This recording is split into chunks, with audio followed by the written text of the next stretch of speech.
नमस्कार दोस्तों, जीएस कैप्टेड पे आपका स्वागत है। मैं नितिन आज आप लोगों के लिए लेकर आया हूँ मॉडर्न हिस्ट्री से जुड़े हुए बहुत ही महत्वपूर्ण प्रश्न, जो बहुत ही परीक्षा की दृष्टि से बहुत ही महत्वपूर्ण है। तो दोस्तों, पहला प्रश्न है हमारा अंग्रेजी संसद ने भारत सरकार अधिनियम कब पारित किया?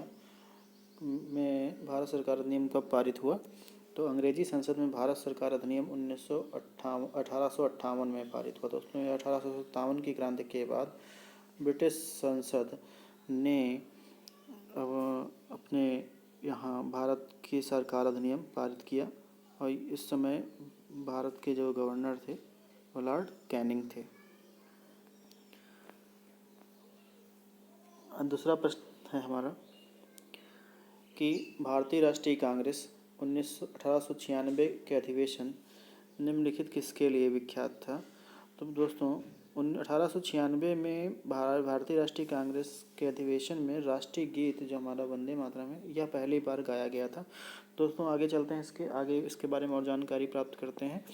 दोस्तों, जो 1896 का जो भारतीय राष्ट्रीय कांग्रेस का अधिवेशन था 1896 में, उसमें कांग्रेस के अधिवेशन में भारत का जो राष्ट्रीय गीत है वंदे मातरम, यह पहली बार गाया गया था। इसे वंदे मातरम को बंकिम चंद्र चटर्जी के उपन्यास आनंद मठ का ही एक हिस्सा है, और यह 1937 तक भारत का राष्ट्रीय गान रहा।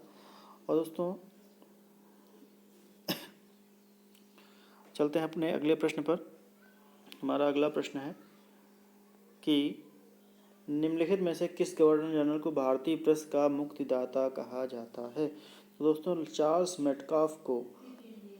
मेटकाफ को भारतीय प्रेस का मुक्तिदाता कहा जाता है। दोस्तों, इसके बारे में आगे चलते हैं पर जानकारी लेते हैं कि दोस्तों, चार्ल्स मेटकाफ 20 मार्च 1835 से 4 मार्च 1936 के बीच भारत के गवर्नर जनरल थे, और उन्होंने प्रेस को पूर्ण स्वतंत्रता दी थी, इसलिए उन्हें भारतीय प्रेस का मुक्तिदाता के रूप में भी के नाम से भी जाना जाता है। दोस्तों, अगला प्रश्न है हमारा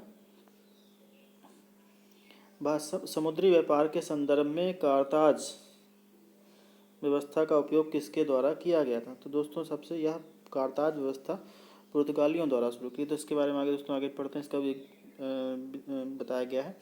दोस्तों, कारताज व्यवस्था का संबंध पुर्तगालियों के द्वारा समुद्री व्यापार के लिए जारी की गए व्यापार लाइसेंस से था।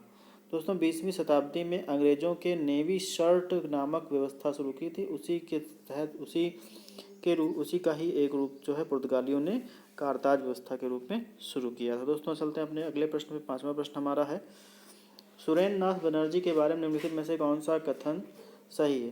तो दोस्तों, सुरेंद्र नाथ बनर्जी के बारे में कौन सा कथन सही नहीं है? दोस्तों, यहाँ पर ध्यान देना, आपको पूछ रहा है सही नहीं है। तो दोस्तों, वे इंडियन नेशनल एसोसिएशन के सह संस्थापक थे। दोस्तों, यह सही है। वे कलकत्ता में रिपन कॉलेज के संस्थापक थे। तो दोस्तों, यह भी सही है, वो कलकत्ता में रिपन कॉलेज था, उसके भी संस्थापक माने जाते हैं। उन्होंने राष्ट्रीय चेतना के कॉन्सेप्ट के लिए जाना था। दोस्तों, हाँ, राष्ट्रीय चेतना के कॉन्सेप्ट के लिए जाना। उन्होंने आनंद मोहन बोस के लिए साथ मिलकर साधारण ब्रह्म समाज की स्थापना की। दोस्तों, यही हमारा इसमें सही नहीं, तो मतलब कौन सा इसका आंसर सही होगा? तो हमारा आंसर सही होगा डी। तो इसके लिए आगे चलते हैं दोस्तों।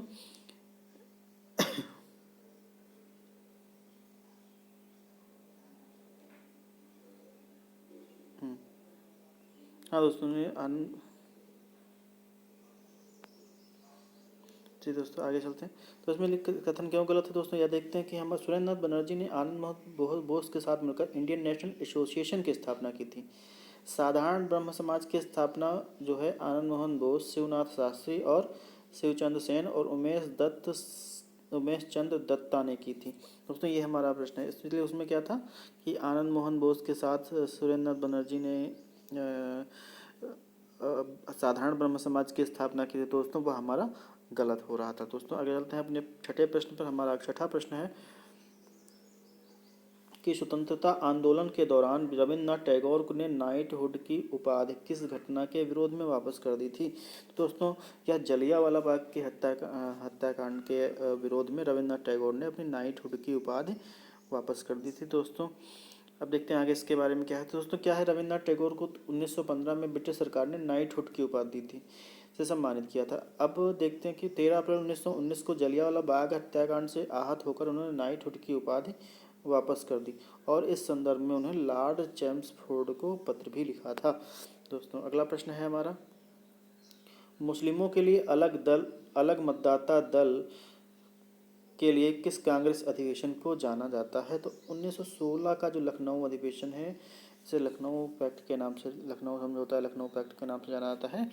दोस्तों इसमें मुस्लिमों के लिए अलग निर्वाचक मंडल का गठन के प्रावधान किए गए थे। तो दोस्तों इसमें हम देखते हैं क्या है इसका व्याख्या क्या है इसकी, तो इस प्रश्न की। तो इसमें देखते हैं 1916 के लखनऊ अधिवेशन में मुस्लिमों के लिए अलग मतदाता दल की व्यवस्था की गई थी। इस अधिवेशन में कांग्रेस दो धड़ों, गर्म दल व नरम दल में को वार्ता के लिए एक मंच पर लाया गया था और इस जो अधिवेशन की अध्यक्षता कांग्रेस के अध्यक्ष जो है अंबिका प्रसाद मजूमदार थे। ठीक है दोस्तों, तो अगला प्रश्न पर चलते हैं। हमारा अगला प्रश्न है, भारत में पहली यूरोपीय बस्ती किस स्थान पर स्थापित की गई थी? तो कोच्चि में जो है दोस्तों भारत में पहली यूरोपीय बस्ती स्थापित की गई थी। तो दोस्तों इसके लिए आगे इसका जल्द इसका व्याख्या क्या है? दोस्तों इसकी व्याख्या है कि केरल के एर्नाकुलम जिले के स्थित कोच्चि फोर्ट में भारत की पहली यूरोपीय बस्ती स्थापित की गई थी। ठीक है, यह कोच्चि जो है, यह स्थान कोच्चि के दक्षिण पश्चिम में स्थित है। दोस्तों चलते अपने नवें प्रश्न पर।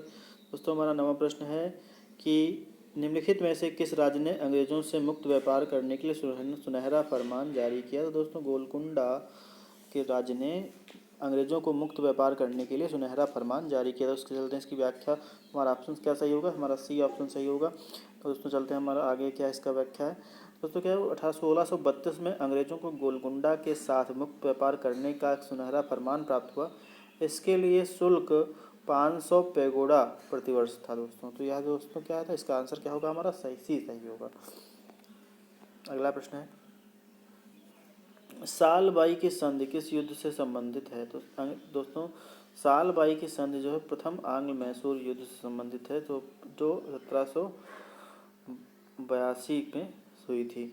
ठीक है दोस्तों, तो दोस्तों इसके हमारा आंसर क्या होगा? इसका होगा, हमारा आंसर होगा प्रथम आंग्ल युद्ध मराठा नहीं प्रथम आंग्ल मैसूर आंग्ल मराठा युद्ध है। दोस्तों प्रथम आंग्ल मराठा युद्ध सालबाई के साथ जो 1782 में हुई थी, माफ़ कीजिएगा, कि प्रथम आंग्ल मराठा युद्ध 17 मई 1782 को इस संधि पर हस्ताक्षर किए। इस संधि में मराठा साम्राज्य के प्रतिनिधियों और ब्रिटिश ईस्ट इंडिया कंपनी के प्रतिनिधियों द्वारा हस्ताक्षर किए गए। इस संधि के द्वारा अंग्रेजों ने सालसेत और ब्रॉन्ज पर अपना निमंत्रण कायम कर रखा था। 11वें प्रश्न पे चलते हैं दोस्तों। हमारा क्या है, बक्सर की लड़ाई ईस्ट इंडिया कंपनी के द्वारा किसके साथ लड़ी गई थी? दोस्तों बक्सर की लड़ाई जो है में मीर कासिम का युद्ध जो है ईस्ट इंडिया कंपनी के द्वारा किया गया। दोस्तों इसका आगे व्याख्या देते हैं कि इसका आंसर क्या सही होगा? इसका आंसर सही होगा मीर कासिम। दोस्तों इसमें हम इसकी व्याख्या देखते हैं। व्याख्या इसकी क्या है यहाँ पे दोस्तों, बक्सर की लड़ाई 22 अक्टूबर 1764 को ब्रिटिश ईस्ट इंडिया कंपनी और मीर कासिम, बंगाल के नवाब, अवध के नवाब और मुगल सम्राट शाह आलम द्वितीय की संयुक्त सेनाओं के बीच लड़ा गया था। इस लड़ाई में अंग्रेजों का नेतृत्व जो हेक्टर मुनरो ने किया था। दोस्तों ये बहुत ही इंपॉर्टेंट फैक्ट है हमारे, जिनको बहुत आराम से बहुत अच्छे से ध्यान रखना है कि बक्सर की लड़ाई जो है 22 अक्टूबर 1764 में हुई थी। इसमें ब्रिटिश इंडिया कंपनी की तरफ से अंग्रेज़ों का नेतृत्व हेक्टर मुनरो ने किया था और इसमें मीर कासिम, बंगाल के नवाब, अवध के नवाब और मुगल सम्राट शाह आलम द्वितीय की संयुक्त सेनाओं ने भाग लिया था। दोस्तों चलते हैं अपने अगले प्रश्न पर। हमारा 12वां प्रश्न है कि निम्नलिखित में से किसे शिक्षा का भारतीय शिक्षा का मैग्ना कार्टा कहा जाता है? दोस्तों वुड डिस्पैच जो है अधिनियम जो है इसे भारतीय शिक्षा का मैग्ना कार्टा कहा था। इसके बारे में व्याख्या गया कि चार्ल्स वुड की ब्रिटिश इंडिया कंपनी के नियंत्रण बोर्ड के अध्यक्ष थे। 1854 में लॉर्ड डलहौजी ने एक प्रेषण भेजा। उन्होंने सुझाव दिया कि प्राथमिक विद्यालयों में मातृभाषा में पढ़ाई होनी चाहिए और उच्च विद्यालयों में अंग्रेजी में शिक्षा होनी चाहिए। इसको वुड डिस्पैच कहा जाता है। दोस्तों यह कहा है भारतीय शिक्षा का मैग्ना कार्टा इसे कहा जाता है। ये कब हुआ था? 1854 में हुआ था दोस्तों, आया था। अगला प्रश्न पे चलते हैं दोस्तों कि वर्नाकुलर प्रेस एक्ट अधिनियम, शस्त्र अधिनियम किस वायसराय के द्वारा पारित किया गया? तो दोस्तों यह वर्नाकुलर प्रेस अधिनियम लॉर्ड लिटन के द्वारा पारित किया गया था, लॉर्ड लिटन के द्वारा। ये 1776 से 1780 के दौरान भारत के वायसराय थे और इस दौरान इन्होंने इससे वर्नाकुलर प्रेस एक्ट और शस्त्र अधिनियम को पारित किया था। ठीक है।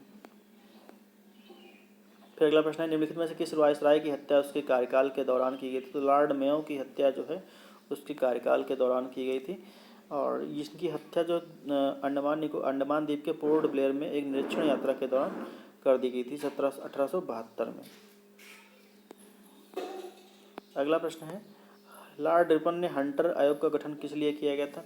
तो भारतीय शिक्षा के सुधार के लिए। हंटर आयोग का गठन जो है भारतीय शिक्षा के सुधार के लिए किया गया था दोस्तों। इसका उत्तर सही हो जाएगा कि हंटर आयोग का गठन जो है लॉर्ड रिपन ने भारतीय शिक्षा के सुधार के लिए किया गया था। इसके अध्यक्ष जो है विलियम हंटर थे और 1882 3 फरवरी 1882 को किया गया था दोस्तों। इन्होंने प्राथमिक शिक्षा और उच्च शिक्षा के विषय में बहुत ही सुझाव दिए थे। यह दोनों संबंधित। दोस्तों हमारा अगला प्रश्न है भारतीय टंकण कागजी मुद्रा अधिनियम किस वायसराय ने पारित किया? तो लॉर्ड कर्जन ने भारतीय टंकन और कागजी मुद्रा अधिनियम पारित किया था। ठीक है दोस्तों। अगला प्रश्न दोस्तों हमारा 16वां प्रश्न है भारतीय टंकन तो जी लॉर्ड कर्जन ने किया था दोस्तों। ठीक है। तो आगे चलते हैं हमने अपने अगले प्रश्न पर। हमारा अगला प्रश्न है जनवरी 1899 में लॉर्ड कर्जन को भारत का वायसराय नियुक्त किया गया और इन्हें भारतीय टंकन और कागजी मुद्रा अधिनियम 1899 पारित किया और भारत में स्वर्ण मानक की शुरुआत की, जिसको कागजी मुद्रा में स्वर्ण के मानक के रूप में माना गया। दोस्तों हमारा अगला प्रश्न है निम्नलिखित में से किसे मराठा मैकियावेली कहा जाता है? तो दोस्तों नाना फडणवीस जो हैं इनको मराठों का मैकियावेली या मराठा मैकियावेली कहा जाता है। दोस्तों इनकी हम व्याख्या देखते हैं आगे दोस्तों कि पेशवा शासन के दौरान नाना फडणवीस ने मराठा साम्राज्य के प्रभावशाली मंत्री व कूटनीतिज्ञ थे। यूरोपीय द्वारा उन्हें मराठा मैकियावेली, तो आप देखते हैं दोस्तों मराठा मैकियावेली कौन था? मैकियावेली इटली का एक कूटनीतिक निकोलो मैकियावेली के नाम पर इनको नाम रखा गया। मैकियावेली कहाँ के थे? इटली के थे, कूटनीतिक थे। इन्होंने जो नाना फडणवीस ने ब्रिटिश साम्राज्य की बढ़ती हुई शक्ति के दौरान उन्होंने मराठा साम्राज्य को सुरक्षित रखा था। दोस्तों आपको हमारे प्रश्न कैसे लग रहे हैं दोस्तों हमें ज़रूर बताइएगा। और यह प्रश्न जो है परीक्षा की दृष्टि से बहुत ही महत्वपूर्ण है दोस्तों और आप इन्हें ध्यान से पढ़िएगा। या यूपीएससी, यूपीपीएससी व यूपीएससी, बीओआरओ आदि परीक्षाओं या अन्य भी स्टेट की परीक्षाओं के लिए बहुत महत्वपूर्ण है। जो भी इतिहास मॉडर्न हिस्ट्री से जुड़े हुए प्रश्न हैं वो बहुत ही महत्वपूर्ण है। फिर अगला प्रश्न है श्रीरंगपट्टनम की संधि का संबंध किस युद्ध से है? तो श्रीरंगपट्टनम की संधि का संबंध जो है तृतीय आंग्ल मैसूर युद्ध से है। दोस्तों आगे इसकी व्याख्या में देखते हैं। तृतीय आंग्ल मैसूर युद्ध 18 मार्च 1772 को खत्म हुआ और यह श्रीरंगपट्टनम की संधि से खत्म हुआ। इस संधि पर जो है ब्रिटिश ईस्ट इंडिया कंपनी की तरफ से लॉर्ड कॉर्नवालिस और हैदराबाद निजाम का प्रतिनिधि, मराठा साम्राज्य के प्रतिनिधि और मैसूर के टीपू सुल्तान ने हस्ताक्षर किए थे। दोस्तों प्रश्न आता है कि कभी कभी कि श्रीरंगपट्टनम की संधि पर हस्ताक्षर किस लोगों ने किए थे? तो इसमें दोस्तों अंग्रेजों की तरफ से लॉर्ड कॉर्नवालिस ने, हैदराबाद निजाम के प्रतिनिधि ने किया था, मराठा साम्राज्य के प्रतिनिधि ने किया था और मैसूर के टीपू सुल्तान ने इस पर हस्ताक्षर किए थे। और यह कब हुई थी? तो 18 मार्च 1772 को हुई थी और तृतीय आंग्ल मैसूर युद्ध के बाद हुई थी। अब दोस्तों देखते हैं कि पूना समझौता का संबंध के दोस्तों अगला प्रश्न है हमारा पूना समझौता के संदर्भ में कौन सा कथन असत्य है? दोस्तों यहाँ पे असत्य चीज देखनी, क्या असत्य है दोस्तों? हमारा अब देखते हैं दोस्तों, इसमें वंचित वर्ग के संयुक्त मतदाता समूह में रहने का फैसला किया गया था, यह भी सही है। प्रांतीय विधान पालिकाओं में वंचित वर्गों को सीटें आरक्षित करने से था, यह भी दोस्तों सही है, दोनों सही है, हमारे बी और सी दोनों सही हैं। इसके द्वारा सिविल सेवाओं में वंचित वर्ग को समुचित प्रतिनिधित्व प्रदान किया गया, दोस्तों यह भी सही है। अब दोस्तों क्या यहाँ पे गलत क्या कि यह समझौता तो जवाहरलाल नेहरू और अंबेडकर के बीच में होता, तो दोस्तों यहाँ पर जवाहरलाल नेहरू नहीं हो, तो हमारा आंसर क्या होगा, यही हमारा आंसर, यही हमारा क्वेश्चन, यही हमारा उत्तर जो है असत्य हो जाएगा। दोस्तों इसमें चलते हैं, इसकी व्याख्या देखते हैं क्या है बस व्याख्या। दोस्तों इसकी व्याख्या यह है कि पूना समझौता जो है महात्मा गांधी और भीमराव अंबेडकर के बीच में हुआ था। दोस्तों अब यह कब हुआ था, किस सन में हुआ था, किस ईयर में हुआ था, यह दोस्तों आपको हमें कमेंट करके बताना है। महाद सत्याग्रह, महाद सत्याग्रह का नेतृत्व किसने किया था दोस्तों, महाद सत्याग्रह का नेतृत्व भीमराव अंबेडकर जी ने किया था। दोस्तों हमारा आंसर सही हो जाएगा बी। अब इसमें देखते हैं दोस्तों कि इसका क्या है, क्या कब हुआ था, तो दोस्तों महाद सत्याग्रह का नेतृत्व भीमराव अंबेडकर ने 20 मार्च 1927 को किया था। यह सत्याग्रह महाराष्ट्र के रायगढ़ जिले में महाद नामक स्थान पर किया गया था दोस्तों। ठीक है, अगले प्रश्न पे चलते हैं दोस्तों। हमारा अगला प्रश्न है 21वां प्रश्न है हमारा, ईस्ट इंडिया कंपनी किस वर्ष बॉम्बे को पुर्तगालियों से प्राप्त किया था। ईस्ट इंडिया कंपनी ने किस वर्ष बॉम्बे को पुर्तगालियों से प्राप्त किया था दोस्तों, ईस्ट इंडिया कंपनी ने बॉम्बे को किस वर्ष पुर्तगालियों से प्राप्त किया था दोस्तों, 1668 में, सॉरी दोस्तों 1668, बी ऑप्शन, बी ऑप्शन जो है हमारा 1668 में बॉम्बे को पुर्तगालियों से प्राप्त किया था। अब इसकी दोस्तों व्याख्या देखते हैं, इसकी व्याख्या क्या हो जाएगी, तो इसकी व्याख्या कि ईस्ट इंडिया कंपनी ने बॉम्बे को पुर्तगालियों से 1668 ईस्वी में प्राप्त किया। ठीक है, ब्रिटिश ईस्ट इंडिया कंपनी द्वारा तुरंत इसकी भीलेबंदी की गई थी और इसके बाद सूरत की जगह बॉम्बे को अपना मुख्यालय अंग्रेजों ने बनाया था। दोस्तों कभी कभी प्रश्न आता था कि अंग्रेजों ने सूरत की जगह बॉम्बे को अपना मुख्यालय कब बनाया था या कब बनाया, बॉम्बे की सूरत के बाद किसे अपना मुख्यालय बनाया, तो दोस्तों 1668 में बनाया था और यह कब बनाया था, बॉम्बे को बनाया था दोस्तों। अगला प्रश्न है गुलामगिरी पुस्तक किसने लिखी, तो गुलामगिरी पुस्तक जो है जो 4 ज्योतिबा फुले ने की थी दोस्तों, सी ऑप्शन आपका सही है, सी ऑप्शन ज्योतिबा फुले ने की थी।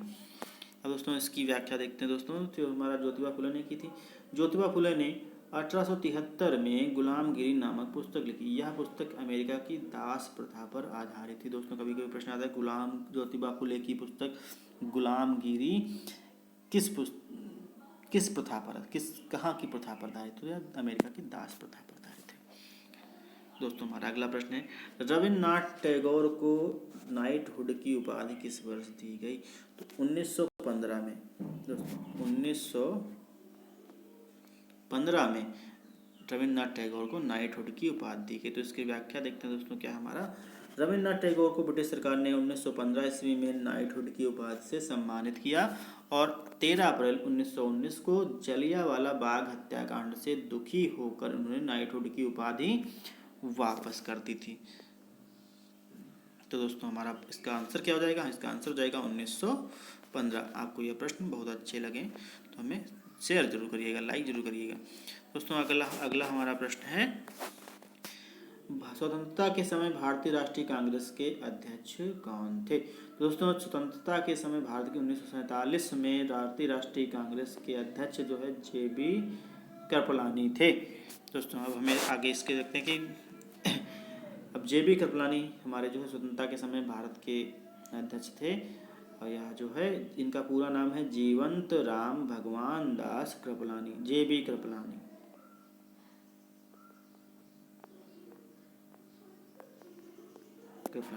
अगला प्रश्न है हमारा 25वां प्रश्न है। हमारा प्रश्न है कि भारतीय पुरातत्व विभाग को स्थायी संस्था कब बनाया गया। दोस्तों 1906 में भारतीय पुरातत्व विभाग को स्थायी संस्था बनाया गया। दोस्तों आगे चलते हैं, इसकी व्याख्या देखते हैं कि भारतीय पुरातत्व विभाग की स्थापना 1861 में अलेक्जेंडर कनिंघम ने की थी और 1906 में इसे स्थायी संस्था बनाया गया। दोस्तों हमारा आंसर कैसे हो जाएगा, सी यानी 1906। अब चलते हैं हम अगले प्रश्न पर। हमारा आपसे प्रश्न है, सुभाष चंद्र बोस ने अंतरिम सरकार की स्थापना कब की थी। दोस्तों अब देखते हैं इसमें 1943 में सुभाष चंद्र बोस ने सिंगापुर में, कहाँ, सिंगापुर में 1943 में सुभाष चंद्र बोस ने सिंगापुर में हुकूमत इन हिंद नामक अंतरिम सरकार की स्थापना की थी। और इस सरकार को धुरी राष्ट्र जो थे जापान, जर्मनी, इटली और उनके सहयोगियों ने इसका समर्थन किया था। इस सरकार में सुभाष चंद्र बोस प्रधानमंत्री थे। रक्षा मंत्री और विदेश मंत्री बनाया गया था। रास बिहारी बोस जो है को मुख्य सलाहकार बनाया गया था। दोस्तों तो हमारा यह प्रश्न व्याख्या जरूर देखिए इसकी। हमारा अगला प्रश्न है निम्नलिखित में से किस आंदोलन की शुरुआत नमक कानून तोड़ने से शुरू हुई थी? तो यह दोस्तों सविनय अवज्ञा आंदोलन की शुरुआत नमक कानून तोड़ने से हुई थी। दोस्तों इसकी व्याख्या देखते हैं। महात्मा गांधी ने 12 मार्च 1930 को साबरमती से यात्रा शुरू की और यह यात्रा 6 अप्रैल 1930 को दांडी नामक स्थान पर समाप्त हुई।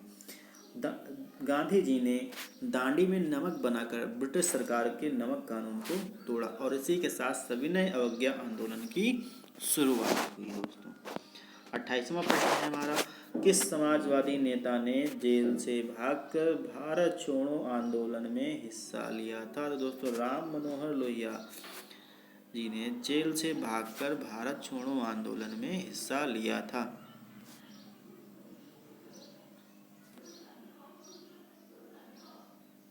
ठीक है दोस्तों, और साथ ही साथ दोस्तों जिसमें जयप्रकाश नारायण व अच्युत पटवर्धन भी थे। तो इस क्वेश्चन को थोड़ा देखते हैं हम लोग। ऑप्शन इसमें हमारा क्या सही लगता है थोड़ा, तो इसको चेक कर लेना है दोस्तों। एक बार चेक करके हम अगले वीडियो में हम इसको ज़रूर बताएंगे दोस्तों। लेकिन इसका आंसर जो है तो आंसर राम मनोहर लोहिया जो है जेल से भागकर दे थे। देखते हैं दोस्तों, इसका राम मनोहर लोहिया का जन्म 23 मार्च 1910 को अकबरपुर में हुआ था और वह कांग्रेस सोशलिस्ट पार्टी के सह संस्थापक भी थे। दोस्तों इसमें है फिर अगला प्रश्न है, बक्सर की लड़ाई के बाद